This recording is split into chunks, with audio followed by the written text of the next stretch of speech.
छोटा सा अजायब घर में तब बंदा आता है जब स्टूडेंट होता है या बचपन होता है। तो आप भी बचपन में आया करते थे इसको देखने? बिल्कुल देखें ना, ये आपकी तरबियत के ऊपर है। मेरे वालिदैन जो थे, हम तमाम बहन भाइयों को यहाँ पे अजायब घर हो या जितनी भी तारीखी इमारतें हैं, चाहे किला है या शालामार गार्डन, हमने बचपन में ज़रूर देखा था। जब मैं बड़ा भी हुआ उसके बाद यूनिवर्सिटी लेवल पे भी मैं आया हुआ हूँ, क्योंकि मैं बेसिकली इंजीनियरिंग मैंने की थी, तो यूईटी के साथ भी एक म्यूज़ियम बना हुआ है।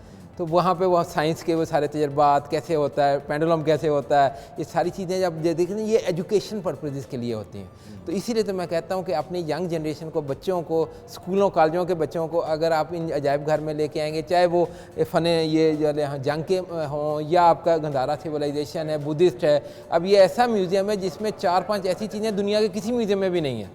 मिसाल के तौर पर गंधारा सिविलाइजेशन को देख लें, fasting Buddha one and only in the whole world is यहाँ पे लाहौर म्यूज़ियम के अंदर मौजूद है। तो ऐसी चीज़ें हैं जो कहीं पे भी नहीं है। ये है, फिर आपके ऊपर सिक्के हैं, 45,000 सिक्के कॉइन्स जो हैं यहाँ पे मौजूद हैं, चाहे वो मुगलिया दौर के हों, अंग्रेज़ों के दौर के हों, सिक्कों के दौर के हों।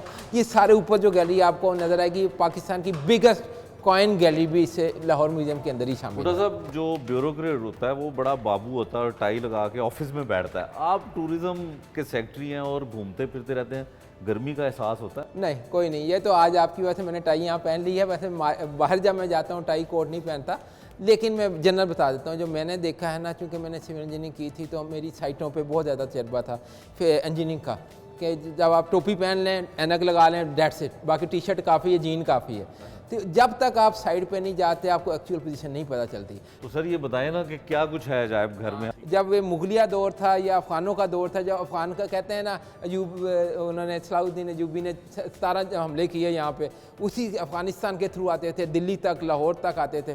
तो ये वो चीज़ें दिखाई गई हैं इस गैलरी के अंदर लोगों को बताने के लिए कि तीर कैसे थे। आप ढाल देख लें, ये जो ढाल है ये वो आपने अपने को बचाव भी कैसे करना है, एक आपने अटैक करना है, साथ ही डिफेंस कैसे करना है, सेल्फ डिफेंस के लिए कुल्हाड़ी, उस दौर की बुलेट प्रूफ थी ये। देखें अब इसमें एक बड़ी इंपॉर्टेंट चीज, ये वाली ढाल देखेंगे, ये कछुए की खाल की बनी हुई है, दिस वन। अब यहाँ पे इसकी रिसर्च है।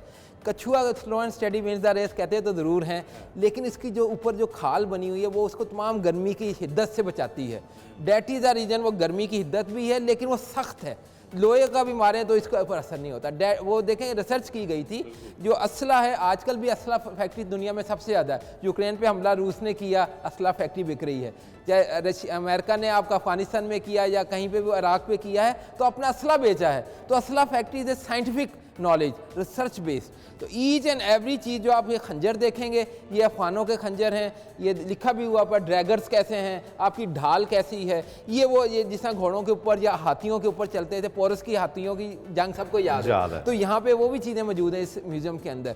तो ये इन्होंने अपने आप को ढाल भी थी, तीर कमान भी था, अपना खंजर भी, ड्रैगर भी था, एवरीथिंग वाज देयर। ये स्लो एंड स्टेडीली आप आगे चलते जाएंगे तो आप देखेंगे ये इसमें रिसर्च होती गई है और हर चीज़ को ना चेंज होती रही है। अब ये गौर करें, तलवार है, आप गौर करें ये सीधी क्यों नहीं हो सकती, ये इस तरह घूमी, ये क्यों, इसके ऊपर भी रिसर्च है। अच्छा। कि ये देखें कट लगाए गए तो ये वाला पोर्शन जो मोड़ा वाला ये पहले जाएगा। हाँ, ये है रिसर्च। ये अगर सीधी होगी तो सारा इधर लगे, हो सकता यहाँ पे लग जाए।